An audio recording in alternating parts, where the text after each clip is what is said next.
வணக்கம், welcome to my channel. எல்லாரும் நல்லா இருப்பீங்கன்னு நினைக்கிறேன். இந்த சேனலை இன்ன வரைக்கும் சப்ஸ்கிரைப் பண்ணாதவங்க சப்ஸ்கிரைப் பண்ணுங்கள், பெல் ஐக்கனை டச் பண்ணுங்கள், அந்த லேட்டஸ்ட் அப்டேட்ஸ்லாம் கிடைக்கும்.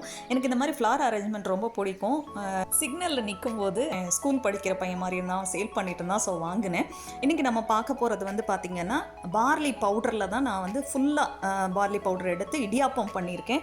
இது ஸ்டோர் பாட் தான், இது கடையில் வாங்கினது தான். இதுக்கு நல்லா ஹாட் வாட்டர் எடுத்துக்கோங்க, நல்ல சுடு தண்ணி எடுத்துகிட்டு உங்களுக்கு வேண்டிய அளவு மாவு எடுத்துகிட்டு அதில் கொஞ்சம் உப்பு போட்டுக்கோங்க, கொஞ்சமாக சால்ட் போட்டால் போதும்.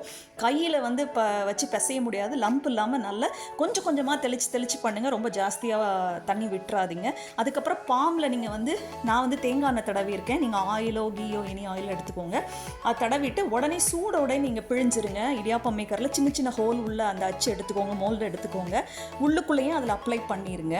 அந்த இடியாப்பம் மேக்கருக்குள்ளேயும் நான் ஆயில் அப்ளை பண்ணுறேன். கோகனட் ஆயில் தான், நான் வந்து தேங்காய் எண்ணெய் தான் நான் அப்ளை பண்ணுறேன். பண்ணிவிடுங்க. இதுக்கு வந்து நாங்கள் இன்றைக்கி வந்து தேங்காய் பூ தான் எடுத்துருக்கிறேன், தேங்காய் பூ சீனி தான் எடுத்துருக்கிறேன். இன்னொன்று சிலோன் டைப்பில் ஒன்று பண்ணுவாங்க எங்கள் பாட்டி, அந்த மாதிரி காரத்துக்கும் பண்ணுவோம். அது இன்னொரு தடவை நான் செஞ்சு காட்டுறேன், சம்பல்னு சொல்லுவாங்க. ஸோ அதுவும் நல்ல டேஸ்டியாக இருக்கும். அந்த மாதிரி செஞ்சு சாப்பிட்டிங்கனாலும் நல்லாயிருக்கும். இன்றைக்கி நாட்டு சக்கரையும் நாங்கள் தேங்காய் பூ தான் வச்சு சாப்பிட்டோம். இது கூட நீங்கள் வந்து அரிசி மாவும் கூட ரைஸ் ஃப்ளவரும் சேர்த்து நீங்கள் பண்ணி பார்க்கலாம். இது வந்து ரொம்ப ஈஸியாக இருக்குது, பட் சூடாகவே நீங்கள் பண்ணிடுங்க, அப்போ தான் பிழிகிறதுக்கு ஈஸியாக இருக்கும். இன்னொன்று ஒன்று பண்ணியிருக்கேன், இன்றைக்கி வந்து எலக்ட்ரிக் ரைஸ் குக்கர்லேயே நான் வந்து இந்த இடியாப்பத்தை வந்து நான் வந்து பாயில் பண்ணி குக் பண்ணி எடுத்துருக்கிறேன். இட்லி பிளேட் எடுத்துகிட்டு நீங்கள் அதுக்குள்ளே நீங்கள் பிழிஞ்சு விட்டுக்கோங்க. இந்த இட்லி மேக்கர் எடுக்கலை, நான் எலக்ட்ரிக் ரைஸ் குக்கரில் வச்சதுனால குயிக்காகவே ஆயிடுச்சு. 5 to 7 minutes தான் ஆயிருக்கும். நீங்கள் எடுத்து பார்த்தீங்கன்னா உங்களுக்கு தெரியும், அது வெந்திருக்குதுன்னு தெரிஞ்சதுன்னா நீங்கள் அதை எடுத்துருங்க.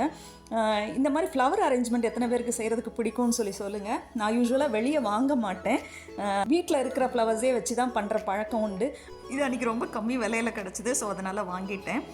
இந்த டேஸ்ட் வந்து பார்த்திங்கன்னா எக்ஸாக்டாக நம்ம ரைஸ் இடியாப்பா மாதிரி தான் இருந்தது. இந்த மாதிரி டிஃப்ரெண்ட்டான ரெசிபீஸ் எல்லாம் என்னோடய சேனலில் நிறையா இருக்குது. இன்ட்ரெஸ்டடாக இருந்தால் நீங்கள் சூஸ் பண்ணி போய் பாருங்கள். இந்த ரெசிபி பிடிச்சதுன்னா உங்கள் ஃப்ரெண்ட்ஸ் அண்ட் ஃபேமிலிக்கு ஷேர் பண்ணுங்கள். தேங்க்யூ ஃபார் வாட்சிங், subscribing my channel. Have a good day.